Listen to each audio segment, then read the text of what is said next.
Hey, everybody, and welcome to my It Chapter 2 movie review.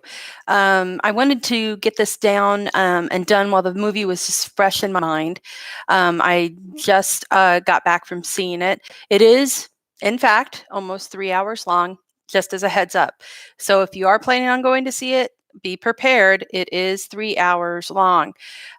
So I have a history with this film, thanks to the fact that I interviewed Andy Muschietti and Barbara Muschietti for the original film. And prior to that, interviewed them and covered their film Mama, which, if you have not seen Mama, you really, really need to check it out. It is a beautiful movie.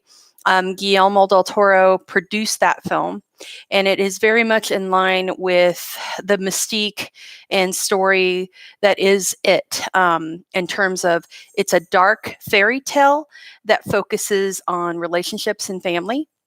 And and that is really what it chapter 2 is all about. And I got to tell you, this film is just so beautiful. I'm not lying when I say I cried 3 times watching it. Um, it gets you in moments that you're not prepared for, and I'm not talking about scares. I'm talking about emotional impact. A lot of people have been talking about Bill Hader's performance in this, and it is definitely worth the praise that he is getting. It chapter 2, I'm going to go into some spoiler territory here, just as a heads up. But if you know anything about the film, if you saw the original miniseries back in the early 90s, or if you've read the novel, which is like this freaking thick, and it is over 1,000 pages long, which is why this isn't surprising that these two films combined together are like 6 hours. Um, it is there's a lot of things within it, and in this film in particular, in these two movies, what the director and the actors are doing is really using the horror genre to talk about trauma and dealing with trauma in your adult years after you've been put through the ringer, basically, as a kid. And in this film, it starts out immediately with the trauma and trials that happen to these children growing up, affecting their relationships in adulthood. It's an interesting story because, sorry, my voice is going out on me again. But it's an interesting story in the fact that these characters are kind of like with trauma, you bury it deep, to the point that you forget the trauma that you went through. And that's what happens here. The only one who stays behind is Mike, who's played by Isaiah Mustafa in this part. He was played by a young actor named Chosen Jacobs in the original, and Mike is the character whose family, his parents died in the fire. So he stays behind. He doesn't forget anything, but everyone else that leaves has forgotten what they went through to the detriment of them. For example, Eddie grows up to marry a woman just like his mother. She's neurotic, worries all the time, heavyset, just babies him, worries about him, is possessive of him. You've got Richie, who grows up to be a neurotic comic, very much like he was as a child, and using comedy as a defense mechanism against everything. Beverly ends up marrying an abusive husband who beats her up and is possessive of her. You've got Bill, who is a failure as a writer, can't create an ending. It's just a really interesting way that we find these characters, and the metaphor is beautifully done. And props to Andy Muschietti for that, and the team creating this. So as the movie progresses and everybody comes back home, everything comes back to them. All the good, which is these relationships and the friendships that they had growing up, and also all the bad, which is what Pennywise uses against them, all the trauma, all the horrible things that they have gone through. It's a really beautiful use of the horror genre to deal with trauma, and that's what King did with the novel. And but here it's just so well done. No slight to the miniseries that we had back on ABC in the day. This, though, allows them to really delve into it and do so in a way that isn't restricted by a network television. It allows them to get into the meat of it. This film starts off, there's been a lot of outcry, and I'm not sure where this is coming from, how for some reason Pennywise is a homophobe, and what that is in reference to, I'm assuming, is the fact that in the beginning of the movie, and this happens in the book, just as a heads up, in the book, this is in there. It's like in the first 3 chapters, this happens. There is a murder, an attack on a gay couple at a fair, and Pennywise, spoiler, just destroys, obliterates, chews up one of the couple, one of the 2 gay men, and it's it's nothing homophobic in that regard for Pennywise. I don't get this at all, but whatevs. The imaginary clown is a homophobe, but he's just eating. That's but the again, the metaphor here is small town bigotry, um, and hatred, and Pennywise feeds on that. And that's why he is this epitome of fear, and why you have the bully from the original part 1 is here as one of his minions. So it's just a beautifully done way of using the story and the genre to talk about all of these things. There's so much going on here. The other thing is, of course, talking about, this has been talked about in media. So again, spoiler, but Bill Hader's character Richie is a closeted man. He's a closeted gay man, and he has been in love with his friend Eddie forever. Since they were kids, he was always the one that he would, mess around with Eddie more than anybody else and give Eddie more grief. So it was a beautifully told story in that regard with Bill Hader's portrayal, and especially James Ranson, who plays Eddie as an adult, who by the way has worked with 2 of the 3 Skarsgård brothers now.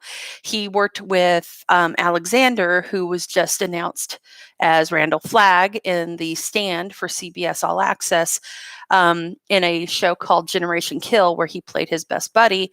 Now he's been, spoiler alert, killed by his younger brother. But I found that amusing. I don't know. I'm weird. But anyway, this film is just so good. It is a really beautifully shot, beautifully created. I love how all of the Pennywise alter egos look like weirdly drawn, badly drawn characters. Like, oh, hi guys. I didn't notice I had people talking. Eddie, a death was so sad, and Stanley too. Raider Nation. All right, there you go. Pennywise, we kept going small and died. You shouldn't feel bad about that. um, I did. I shouted out Raider Nation. There you go. But hi guys, thank you for joining in. But yeah, so the losses in this movie were so very sad, and the reason was, and I got to say this too. Stanley was actually possibly the bravest of the Losers Club, and the reason I say that is he sacrificed himself in the beginning. Right, he's like, I would only hold you guys back. It just is a tragic thing with Stanley, but at the same time heroic. and just wow, when you think about it and you think about the fact that he was supposed to be the one that was the least brave, yet he took he killed himself. And it's there's a beautifully written, and I strongly urge you, if you know who Joe Bob Briggs is, his real name's John Bloom. Joe Bob is a wonderful writer. And he's got his own show on Shutter now. He's made a comeback. He was a horror movie host back in the day. He has a beautifully written piece about suicide that I strongly suggest you read. And it's all about the fact that he had a friend that committed suicide. And people always say that's the coward's way out. And that's kind of what they, in a weird way, this makes you at first think, oh, he took the coward's way out. He killed himself rather than face Pennywise and face his fears. But the fact is, it takes a lot of guts and a lot of bravery to kill yourself. And I'm not making that a big salute to suicide or something of that nature, but when you think about it and you're jumping into the abyss, basically, or you don't know the unknown with that and that choice, Stanley was possibly the bravest one.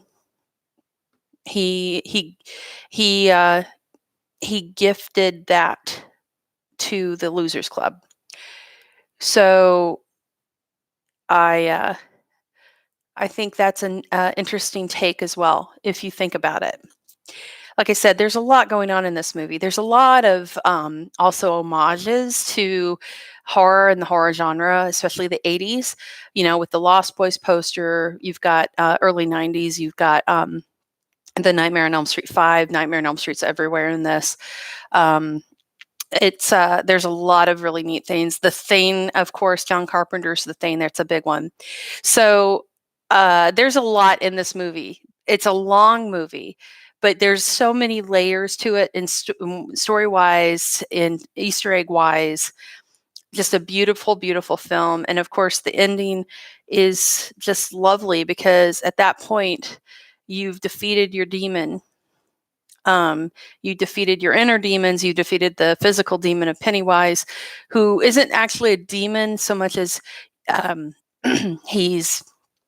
I like that they didn't make him just a stupid big spider. Thank you, ABC, for that. They left it a little open and vague, but what he was in the end was the manifestation of all the trauma and all the demons that has carried around for these poor kids. And at the end, they beat him. And I thought that was a wonderful way they did it, making the demon and the badness and the bullies feel small. So, It Chapter 2, probably one of the best movies of the year. Not gonna lie, it was really, really, really good. There's so many, like I said, things within it, but also just those emotional impact moments caught me off guard in there. I didn't realize until I felt it that I was actually crying at some of these scenes. It's just that good. It's really good, beautifully done. Barbara and Andy, well done, you guys. Cast and crew, well done, you guys. Really amazing. I got lucky at San Diego Comic-Con and got to actually ask the crew and the cast about the film during that Conan O'Brien panel, which I don't think there's video footage of, but I was the very last one to ask a question. And Andy made the point of, it is the lack of love, especially within these kids' lives, that is the true horror there. And it's true. That's when things get scary for everybody. When you can't find a connection, when you are all alone, that's fear. That's scary. And that was part of the theme within this, where split up, you're not as strong when you're together. When you are together, you're stronger. And that was a beautiful, again, there's so much poetry within this. It's so great. watch out for that super special cameo that appears in this as well. But again, thank you guys. I hope you enjoyed this. Raider Nation, baby. Thank you, Eric, the Laker Raiders fan. Thank you, Yusuf, Kenny, everybody for popping up and making a comment. And again, thank you guys. I hope you enjoyed this review. Go see it, Chapter 2, and keep your eyes out because apparently they're going to be making a super cut of both versions for the Chapter 1, Chapter 2 smacked together with additional scenes that had to be cut that actually Stephen King had specifically wanted in the films, but they couldn't due to running time. So we will be getting a super cut. Andy Muschietti is going to be doing that. So again, thank you guys for watching and listening. I will be back with more reviews later on. So thank you guys again. Bye-bye.